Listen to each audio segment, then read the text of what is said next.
নর্দমা থেকে সদ্যজাত শিশুর দেহ উদ্ধার ঘিরে তীব্র চাঞ্চল্য সৃষ্টি হল নদিয়ার নবদ্বীপে।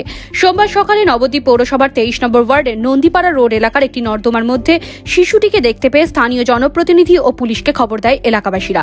খবর পেয়ে ঘটনাস্থলে ছুটে যান ওই ওয়ার্ডের নবনির্বাচিত তৃণমূল কংগ্রেস প্রার্থী স্বপন কুমার আচার্য ও শহর নবদ্বীপ থানার পুলিশ কর্মীরা।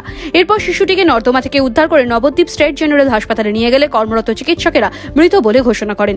দেহটি নিজেদের হেফাজতে নেওয়ার পাশাপাশি সম্পূর্ণ ঘটনা তদন্ত শুরু করেছে নবদ্বীপ থানার পুলিশ। এলাকার কাউন্সিলর স্বপন কুমার আচার্য এই ঘটনার তীব্র নিন্দা জানিয়েছেন। খবর দিল যেখানে সদ্যজাত শিশুকে কেউ বা কারা ফেলে গেছে, সেটা স্বাভাবিক কারণে সেটাকে একটা ব্যবস্থা করতে হবে।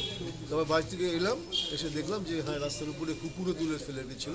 আমাদের কর্মীরা সেখানে সব ছিলেন, সবাই থানায় ফোন করা হলো, থানা থেকে পুলিশ এলো, তারপরে পুলিশ এসে বডি তুলে নিয়ে চলে গেল। দৃষ্টিতে কি মনে হয়? এই তো একটা অমানবিক কাজ, পৈশাচিক কাজ। এই মানুষ ভুল করে, ভুলের প্রায়শ্চিত্ত এইভাবে শিশু হত্যা করে, এটা অবশ্যই নিন্দনীয় কাজ। এখানে তো সমর্থন করা যায় না, এটা একটা পাশবিক অমানবিক কাজ। আপনার নাম, পরিচয়? আমি স্বপন আচার্য, এখানকার সদ্য নির্বাচিত প্রতিনিধি। নদিয়া থেকে সুরজিৎ দাসের রিপোর্ট, এনবিটিভি।